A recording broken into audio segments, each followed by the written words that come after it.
Frères et sœurs, je vous salue dans le précieux nom de notre Seigneur et Sauveur Jésus-Christ. Il y a dans la Bible, notre merveilleux livre, des événements qui, une fois mis en rapport à la grâce du Saint-Esprit, peuvent nous donner de belles révélations. C'est ainsi que j'ai à cœur de parler avec vous aujourd'hui, comme dans un récit simple, de l'affaire Jéricho. De quelle affaire s'agit-il? Jéricho, qui est appelée aussi la ville des palmiers, qui est considérée comme la première ville du monde, était une ville qui a été conquise par les Israélites sous Josué. Nous connaissons tous cette histoire. Mais ce que nous ne savons pas, c'est que cette conquête fait partie d'une annonce. Ou bien le saviez-vous? Cette annonce se trouve dans Genèse 15, verset 16. Annonce qui disait qu'à partir de la déchéance des Amoréens, 4 générations après Abraham, cette région serait conquise. Et Jéricho fait partie de cette fameuse région qu'on a appelée Canaan, ou la terre promise. Il y a un ordre de mission qui se trouve dans Deutéronome 7, verset 5, à l'instar de la lettre de mission de Jérémie, dans Jérémie 1, verset 10. Cet ordre de mission est clair. Tout doit être rasé. Rien ne doit être maintenu.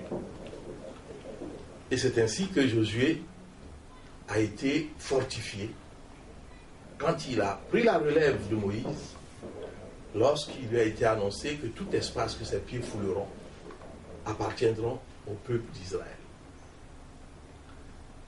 Jéricho était barré et barricadé. C'est ainsi que c'est écrit dans certaines Bibles, dans Josué 6, verset 1.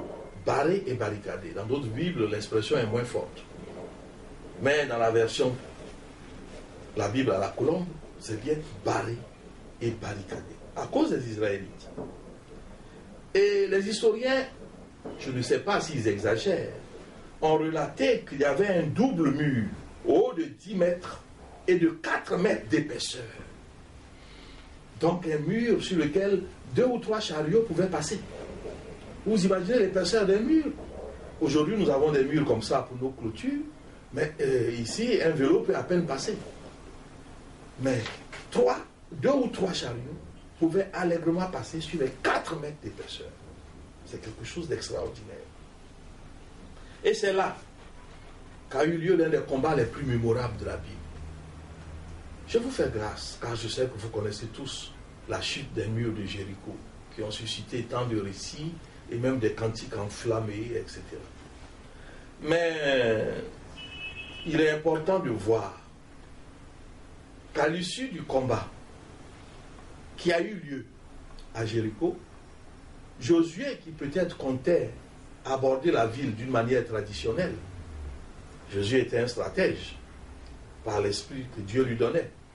Eh bien, Josué s'est rendu compte qu'il n'aurait jamais réussi à prendre la ville de Jéricho d'une manière traditionnelle.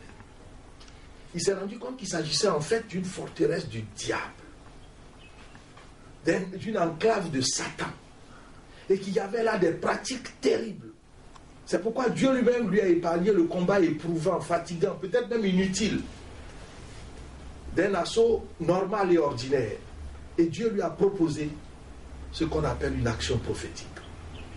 Faire le tour à plusieurs reprises, et le 7e jour, en faisant le 7e tour, pousser une clameur.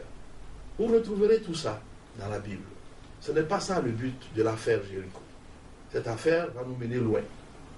Elle va nous mener loin parce que, ayant compris la gravité de l'œuvre du diable sur cette cité, Josué, poussé par l'Esprit de Dieu, a proclamé là une malédiction. Il a déposé une malédiction sur cette terre. Ah, quelle était donc cette malédiction qui se trouve dans Josué 6, verset 26? Il a dit que soit maudit celui qui va tenter de reconstruire cette ville. Il a dit que ce soit au prix de son premier fils. Si, n'est-ce pas, il le tente. Et ça soit au prix de son premier fils, au moment où il pose les fondements. Et puis au prix du second fils, au moment où il va mettre les portes. Je voudrais m'arrêter déjà là. Et vous attirez votre attention sur 2 éléments qui concernent la malédiction. ce n'est pas vraiment l'affaire Jéricho, mais c'est une parenthèse. Il fallait donc forcément que celui qui viendra reconstruire là ait au moins 2 fils. Ça veut dire qu'une fois qu'il y a une malédiction, la malédiction attire que des personnes qui sont concernées. C'est malheureusement ce qui arrive chez certains d'entre nous. Quand nous portons la malédiction de célibat, eh bien nous sommes intéressés que par les hommes mariés, quand il s'agit de sœurs, de femmes, ou bien alors par des femmes qui nous sont inaccessibles, soit parce qu'elles sont mariées, ou bien alors qu'elles sont dans des conditions où nous ne pouvons pas les avoir. Eh bien c'est comme ça que la malédiction procède. Notre entêtement n'est pas compris par les autres. Mais c'est la malédiction qui opère ainsi. Une fois qu'elle a été déposée, elle n'attire que ceux qui remplissent les conditions.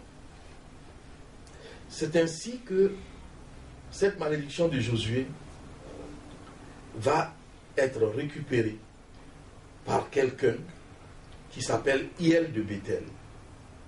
Dans 1 Roi 16, au verset 34, Hiel de Béthel, ivre de sa fortune, puisqu'il veut reconstruire une ville, c'est que cet homme devrait être immensement riche. Hiel de Béthel se lève et veut reconstruire Jéricho. C'est le moment de montrer le deuxième aspect de la malédiction de Josué. Non seulement cet homme avait au moins 2 fils, mais la malédiction était ciblée sur 2 éléments qui ont donné aux intercesseurs une précieuse connaissance dans les prières sur le territoire, dans les prières sur les maisons à bâtir. Désormais, l'intercession sait que 2 moments importants pour bâtir une maison, c'est lorsque l'on creuse les fondements et c'est lorsque l'on place les portes. 2 moments parmi les temps importants qui existent. Tout chrétien donc devrait s'en inspirer pour savoir ce qu'il doit faire au moment où il creuse les fondements de sa maison et ce qu'il doit faire au temps où il posera les portes. Car c'est à ces 2 moments-là que Josué a placé la malédiction. Et Hiel de Béthel qui arrive et qui a de l'argent, qui veut reconstruire Jéricho, ne s'informe pas, il n'interroge pas Dieu. Hiel de Béthel commence à bâtir, il creuse les fondements et il perd son premier fils. Il meurt. Il ne comprend pas, il ne sait pas, il n'a pas interrogé Dieu. Frères et sœurs, le grand problème du chrétien que vous êtes, ou même de ceux qui vont le devenir et qui écoutent cet enseignement, ce récit, n'est-ce pas, cette causerie, c'est d'entendre Dieu. Nous ne l'entendrons jamais assez. Nous devrions rechercher avec frénésie la capacité de l'entendre. Nous devons rechercher constamment comment faire pour recevoir les choses qui viennent de lui. C'est ainsi que cet homme, sans se soucier de quoi que ce soit, après son deuil, il continue tranquillement à bâtir jusqu'au moment où il pose les portes de Jéricho et il perd son deuxième fils. Le premier s'appelait Abiram, le deuxième s'appelle Ségou. La Bible les cite clairement. Tous les 2 sont morts parce que leur père n'avait pas tenu compte du fait qu'il fallait consulter Dieu et savoir ce qu'il y a sur cette terre avant de commencer à bâtir. C'est ainsi que nous devrions nous aussi le faire. Nous pouvons acquérir un grand terrain, mais pour le construire, il faut prendre le temps de voir ce qu'il y a. L'affaire Jéricho n'est pas terminée. Par la suite, dans 2 Rois 2, versets 19 à 22, Élisée va se voir consulté par les populations de Jéricho. Et on lui dit, oh Dieu, on lui dit ceci, ce n'est pas bon, l'eau n'est pas bonne à Jéricho, alors que le séjour est agréable. C'est terrible que l'eau ne soit pas bonne dans une cité. Et l'eau apportait la stérilité, on dit ces personnes. Élisée va intervenir en faveur de Jéricho. Il va veiller à ce que, en faisant une action prophétique, avec un plateau neuf, du sel, il va mettre du sel dans l'eau, il va invoquer le nom de l'Éternel et les choses vont bien se passer. La parole de Dieu dit qu'en ce moment-là, l'eau a été assainie et il n'y avait plus ni stérilité, ni mort. Les hommes parlaient de stérilité en venant trouver Élisée. Mais il ne savait pas qu'il y avait aussi la mort. Il ne le savait pas. C'est le prophète qui, par son action, a enlevé cela. Mais croyez-vous que l'affaire Jéricho était terminée? Non. Cette affaire se terminera qu'avec la grâce de Jésus-Christ. Lorsque lui-même va arriver, et dans Marc 10, verset 46, on peut le voir jusqu'au verset 47, on peut voir comment cet homme, ce mendiant aveugle, va crier après Jésus. Comment il va hurler après lui pour pouvoir. C'est le symbole de la restauration finale de Jéricho. La ville a porté la malédiction depuis Josué jusqu'à Jésus. Et c'est Jésus qui, en guérissant cet homme, en lui permettant de voir, lui a donné aussi le signe qui était le signe de la guérison de Jéricho. C'est à ce moment-là, et seulement en ce moment, que l'affaire Jéricho a trouvé son épilogue, que cette affaire a été ainsi réglée. Voilà une affaire biblique qui s'est réglée longtemps après, et avec l'intervention de notre Seigneur et Sauveur Jésus-Christ.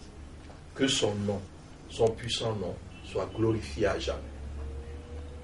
Que chacun de nous retire donc une leçon pour sa vie, mais une leçon pour rendre gloire et grâce constamment à Jésus-Christ.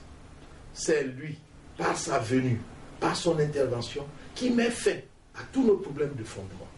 Tournons-nous vers lui résolument. Amen. Amen.